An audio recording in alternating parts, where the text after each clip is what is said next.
I'm Danielle Smith with the Alberta Enterprise Group. I am collaborating with Common Sense Calgary to interview candidates for the upcoming civic election in Calgary on October the 18th. And joining me now is Matt Lalonde. He is your candidate for Ward 7. Matt, thanks so much for being with me today. Thanks for having me. Let's talk a bit about why you decided to put your name into the ring. What's your background that makes you think you'd be a great council member?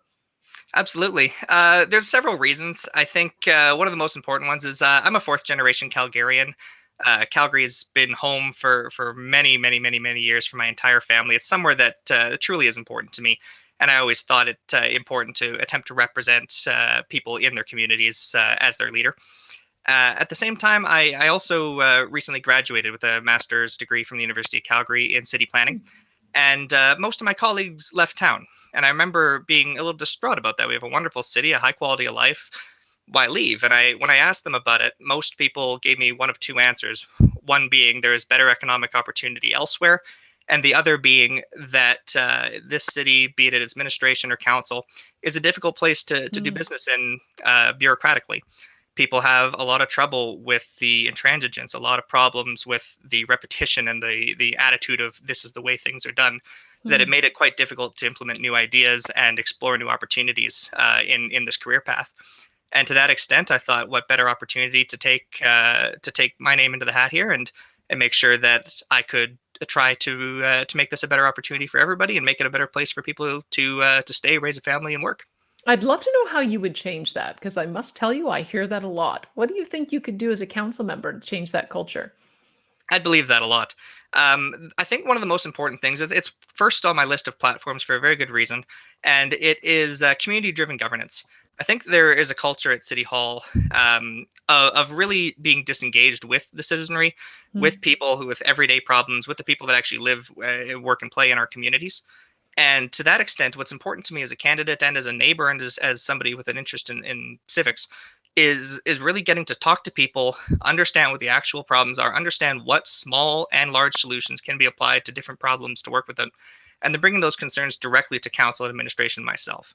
As a leader on council, I intend on actually being directly aligned between people in Ward 7 to council decisions, to administrative direction, to things like that, to actually ensure that these issues, no matter how small they might seem, no matter how insignificant, instead of being lost in a system, are actually brought directly to the forefront. Okay, so Drew Farrell had been the ward candidate there. She's no longer running. Sorry, I'm getting just a bit of feedback. I think it'll end now. It's okay now. No So when you look back on her record, would you have done anything differently? I think a first thing to say is I appreciate Drew Farrell's dedication to the city at the end of the day, even if I disagree with some of her political opinions or some of her work. I think there's something to be said for dedicating 2 decades of your life to public service, and that should be commended. I think at the end of the day, there is a reality that once you're in for long enough, you start to kind of get into a groove. You start to sort of have a general way of thinking about things that it starts to become unchanging. So in Drew's case especially, I think that she may have started off with a lot of great intentions, done a lot of good work, and then the longer and longer and longer she got into her career as a councillor for Ward 7, the less connected she became with the community, the more out of touch she became with business owners, especially given the Dairy Queen situation on Center Street, for example. And she and her staff became less actually willing to directly engage with the citizens, instead are very much latched into a sense of status quo. And I think that's the downfall of many an elected representative. So is you need to understand. Sorry, go on. Oh, I was just going to say, so you must be getting some interesting feedback then about what sort of things have been missed over the last few years and what the priorities are for the community. So give me some sense of what you're hearing. It's often the little things that actually stick with me. Everybody has like, oh, I don't like her opinion on some large issue. But the things that really stick with me and the things that are brought up much more frequently are very small. There's things as simple as, we said we'd just like a 4-way stop here, and we had an engagement about it. And, her staff, instead of dealing with it directly, she just passed it off to a staff member. And the staff member eventually said, you know what, this kind of thing doesn't really get done at City Hall. You're fighting an impossible fight, and just not bother. And instead of trying your best, try as hard as you might. And hopefully it will work, but maybe it won't sometimes. You need to at least put the effort in and try. And that's one of the biggest things I've heard time and time again about the current counselor is a lack of willingness to actually try and fight for the little things that actually impact people in their day to day. Are there any examples that you would put forward about the three top issues in Ward 7 right now? I would suggest the three top issues. Most people speak very, very significantly about intercity property taxes, Mhm. about sprawl, and about public transit access. Mm. The Green Line obviously runs through Ward 7 directly through downtown, which is a part of our ward, as well as up Center Street. People have very strong opinions on that. The Green Line has 70% approval citywide, and it is a project that we have already sunk however much money into. It's a project that will be continuing under my watch.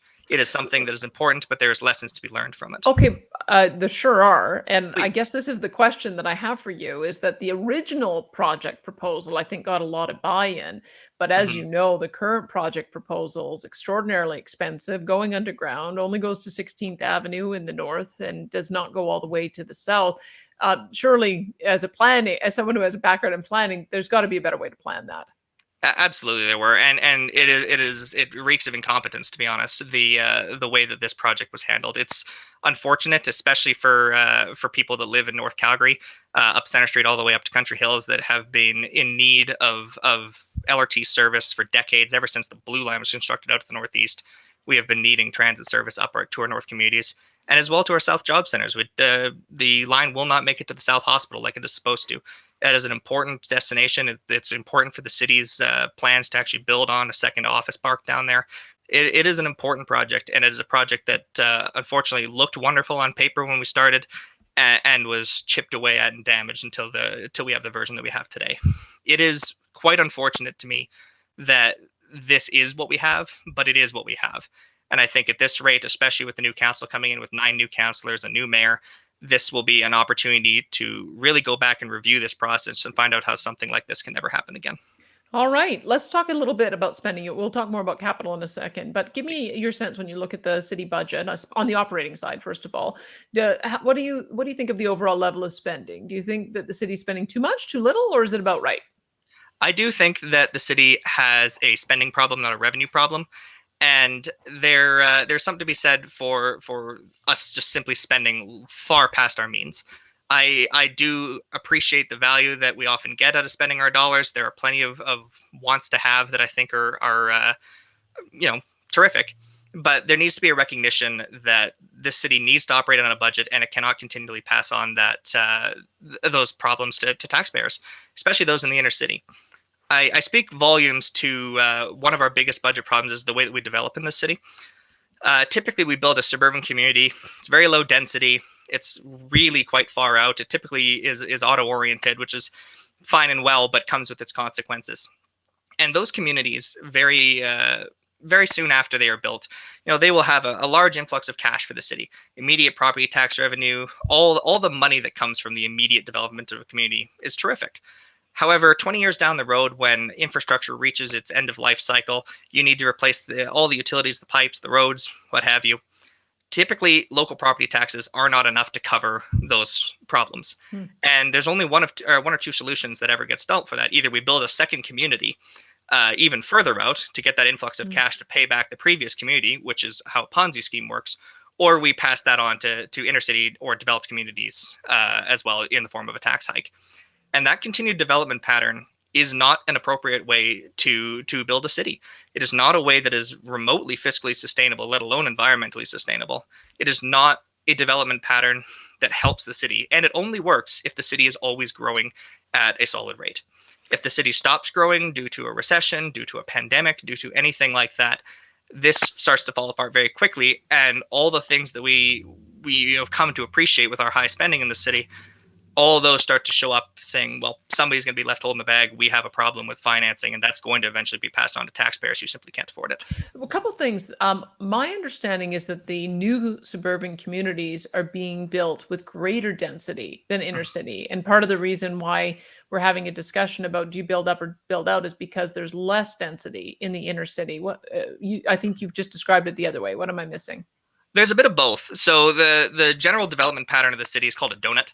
So we have high density at the middle, a sort of ring around it of old, say 1950s to 80s suburbs with relatively low density, and then the newest ones that have relatively higher density. However, those densities that we build in new communities still aren't enough to offset the development costs.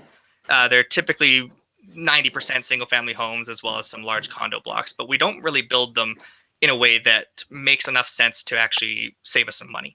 So, for example, on a new community, instead of, say, we build on the edge of the ring road, most people need to drive. What we really should be building there is trying to focus on where our transit is already reaching, where our transit can easily reach, and how we can actually develop streets in that area that don't necessarily have to be quite as wide as they need to be. They don't need as much parking. They don't require the same sort of massive infrastructure in place. You'd be amazed what you can do just by shrinking a street by say 15 feet in width.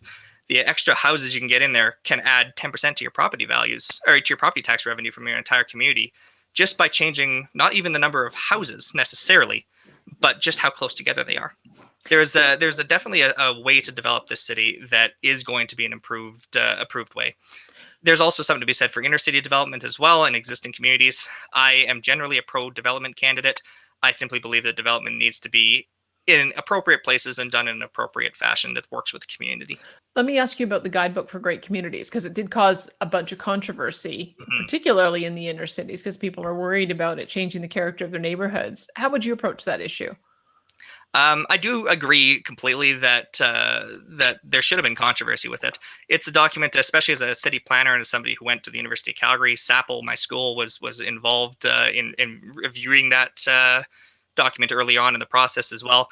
I completely understand people's fears because the way that it looks is that we're going to take every R1 single family lot and every R1 single family home in this community or in this city, and we are going to develop that into a fourplex. And I understand why people don't want that. That's not what people move into neighborhoods for. That's not what everybody wants. The guidebook realistically should not have been presented as it was. It should have just been an internal document as a literal guide to how to approach new development, is just to get people thinking that it might be reasonable to, instead of just building a single home here, why don't we consider this? Why don't we go to the community and see what they think? Why don't we try and find a compromise that can allow this development to move forward in an appropriate manner? Unfortunately, that's not the way it was handled. It was more or less marketed as this massive citywide overhaul of all of our zoning, all of our land use, and I understand why people were fearful of that. I personally think that there's plenty of good material in the guidebook, but it really has to be a guide, not a statutory standby plan. Okay, well, since we're still talking about development, let me ask you about affordable housing. When I say that, what does that mean to you? Affordable housing, obviously, the city or the Calgary Housing Corporation can certainly just build more affordable housing, largely wherever. I believe that affordable housing, especially with subsidized from the Calgary Housing Corporation, those are things that the city just desperately needs more of, and I think they are a boon to communities, not a burden. I strongly believe in the value of mixed demographic communities. I think that having people of different income levels, of different lifestyles, and different housing needs all mashed into the same community makes that community stronger, makes it more financially sustainable, and makes business easier in that community as well. So I'm a big supporter of developing affordable housing.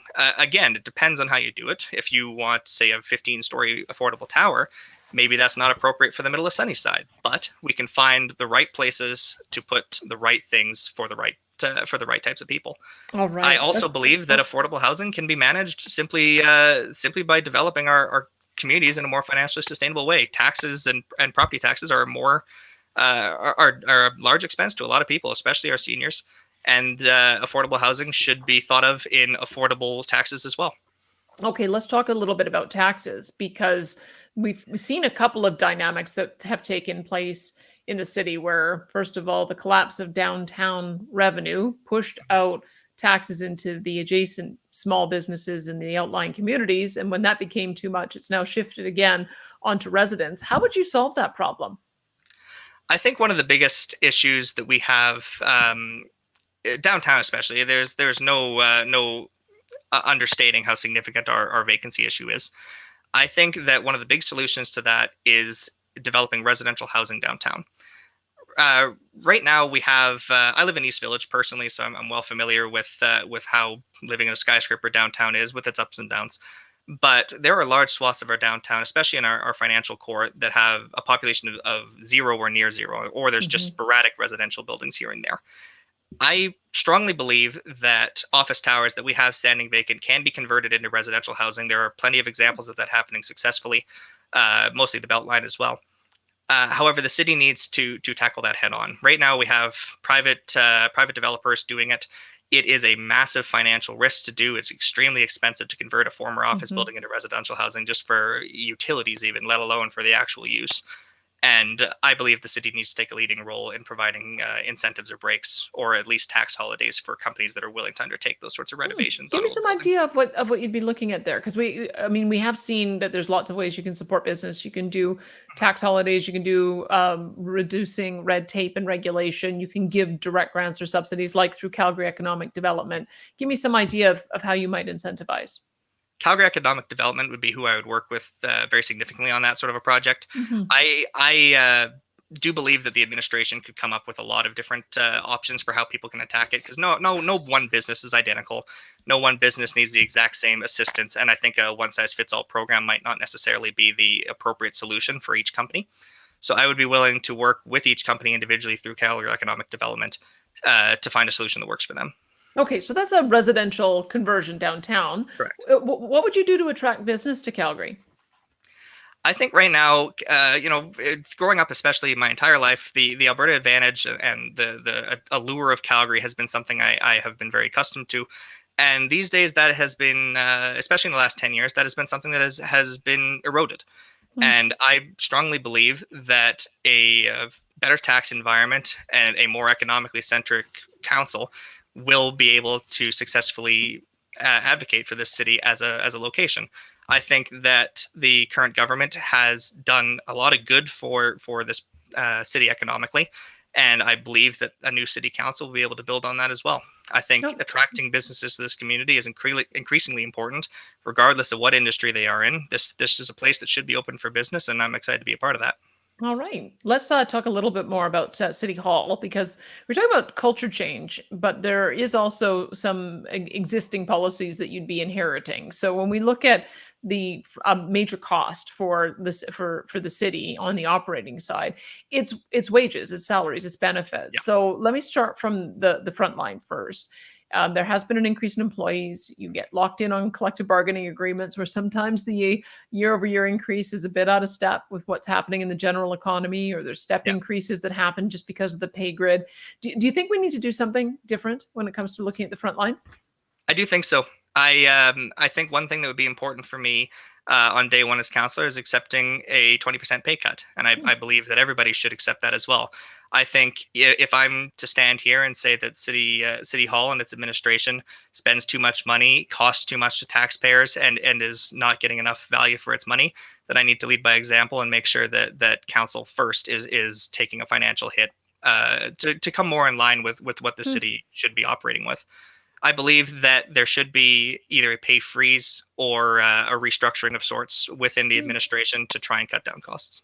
All right. Let's talk a bit. We've talked a little about infrastructure already, but I wanted to ask you the questions about some of the other capital projects that have been proposed. The event center with the Calgary Flames, I'm going to list four, and I'm going to ask you which one would be your priority if you're elected. So the BMO Center expansion is number two, the Arts Common transformation number three, and the Foothills Field House. So initially, when the city voted to approve the projects, they did so against the advice of the CFO, who said that they could only afford one of them. So tell me, if you'd been there, which one would you have put at the top of the list?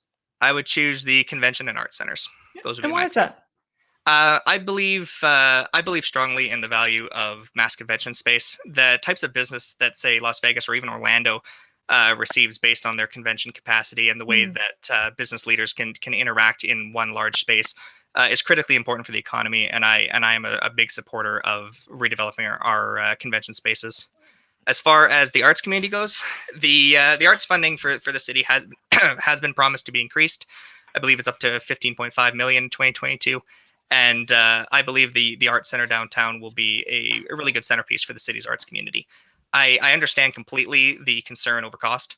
Obviously, this is an expensive project, and it's something that needs to be looked at critically. But I believe in the value of arts in this community, and I think strongly that a new center like that will last decades and will really be a good way to support our economy through our arts and culture development. All right. Because you ended there, I'm going to ask you a series of questions about issues that have come up in the last couple of years. And public art is going to be the first one because it has had some controversy with how the projects have been chosen. I think the Big Blue Ring, the Beaufort Towers, and there are a Right. few others.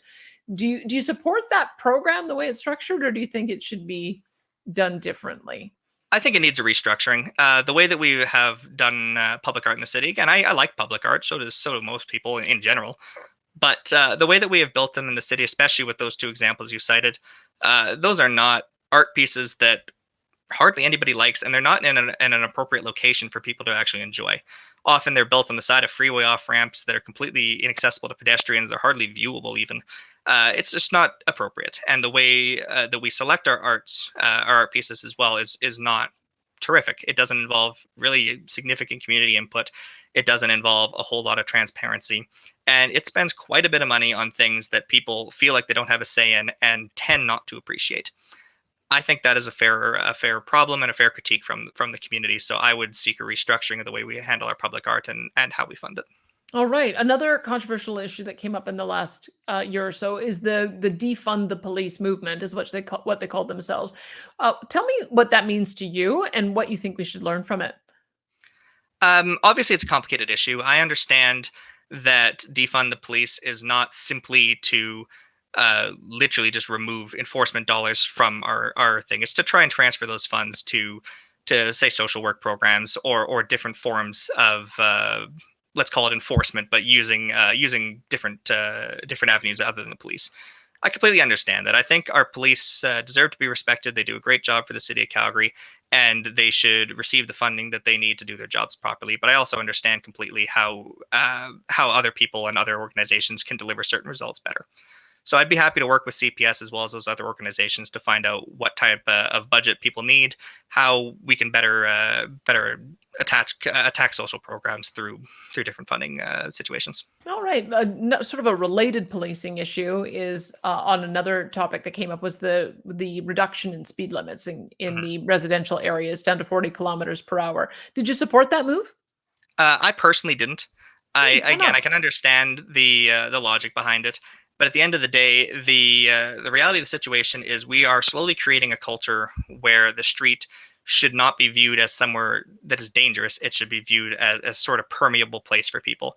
There are lots of places I've been to where they don't have that culture, especially in parts of America where, you know what, the street is a different area, and especially given Hmm. the way that people drive and the way that people respond to their surroundings. Often a speed limit change does not result in an actual speed change on the road. It simply just results in Mm. people speeding. I think what it's done is created a variance in speed between different drivers, which can cause frustration, which can cause anger, which can cause accidents. And I personally don't support the speed limit change. Again, it's been Hmm. made now. We've spent the money on it, and I think it will, cost just as much to change it now. But the reality of the situation is, if we keep creating a culture where the streets are viewed as safer without becoming safer, we're probably going to see an increase in accidents and Just pedestrian incidents. just go into that a little bit more and just talk about some of the planning principles that you would bring to creating truly safer streets. What would you look at doing differently? I met with a man in Montgomery recently. He was on the traffic safety committee. He showed me just a couple little intersections that the speed limit had been changed, but the actual way that people use the intersection had not improved, and there Hmm. was uh, driving related fatality there. And he mentioned to me that they had talked about it and they said, "Oh, this is a great solution. We fixed everything." But the one thing they didn't do is try and apply actual planning principles to how a street is used. Hmm. For example, if you drive on a road with quite wide lanes, with a big shoulder, with a large median, and maybe say a fence at the far side, you will feel quite safe in that environment. Regardless of what the posted speed limit is, you probably feel safe driving 80, 90, 100 kilometers an hour on that side of a road. Whereas if you build a road that is skinny or has parked cars on both sides, doesn't have a center line, for example, and most importantly is faced with vertical elements along the edges of it, say trees or parking bollards or anything like that, those sorts of vertical elements and that sort of cramped feeling that people get It's not actually all that more difficult to drive in, Hmm. but it makes people pay attention. It makes Hmm. people feel like they are not in a place where they can just let their guard down and drive as fast as they like. It naturally slows people down. The same way a curve would normally slow somebody down. Hmm. It's the psychology of how people drive is never respected enough, because at the end of the day, people will always speed, but they will only drive to a speed that they are comfortable driving. And if you design a road or redesign a road to actually implement changes that will make people not feel safe driving above the limit you would like people to drive at, they won't speed. Hmm. It's an interesting body of research onto how that's done. It sounds like it. All right. Let me ask you about the role the private sector might play in the delivery of public services. Mhm. Some of the areas that has been discussed is the operating of golf courses, or the privatization of a portion of garbage collection, or snow clearing. What would be your basic approach to inviting the private sector in? I do think that there are plenty of opportunities where the private sector could deliver services for Calgarians that better than the public sector can. And in any capacity, I'd be more than happy to explore that with people. I know the Hmm. Northwest is going through the garbage pilot. The city of Calgary is slowly getting out of the business of golf. And I understand completely why. I think that if we can find savings for taxpayers and still reach a solid quality of service, then absolutely, I'd be happy to. I do think there's something to be said too about the privatization of these businesses, because at the end of the day, they can also come up with new and unique solutions that the city might not have otherwise considered. Say, just for garbage collection, just for example, we could instead of having the traditional sense, we could work on kind of communal collection areas. Is what I saw one garbage company do that in the States, Hmm. where everybody drove or walked just even 1 or 2 blocks to sort of a communal area, often on a corner, and a garbage truck would save thousands of dollars by only having to stop at a select number of small areas, sort of like a garbage room in a condo building, for example. Oh, that's an interesting thought. All right. Let me ask you a couple more questions then about the role that you would play as an elected council member, because there's sometimes there's some conflict. So in the first case, that we are going to have a couple of referenda going along with the municipal elections. So for fluoride and for daily savings, for equalization. We've had Mhm. one as well in Calgary on the Olympics. Generally speaking, do you support that kind of direct democracy, or would you prefer to make more decisions yourself as an elected council member? I think there's a time and a place is my answer. I typically view the more referendums people demand, that means the less they trust their councillors to make the right Mm. decision in the first place. We were elected to do a job, and if we are doing that job wrong, people will want to do that job themselves through a direct vote, and I understand that completely. I think there are certain issues that are so important that or so impactful to every single one of us that there needs to be a referendum. I would have included the Olympics on that list. I would include equalization on that list. But for other things, I do think that council was elected to do their job, and there can only be so much public engagement on these sorts of things. I For fluoride too, I think that that's another thing that impacts every single person that drinks water in this city, and I think that should be something put to a referendum as well. All right, let's talk about the role that you would play as an individual council member, since you get elected essentially as an independent and you would Mhm. have to get 8 votes in order to get any of your agenda items passed through. That hasn't always gone that smoothly in recent years, and I'm wondering how you would approach that process of bringing colleagues on board a bit differently. That obviously has been a huge problem with council rule over the last, say, 5 years, especially.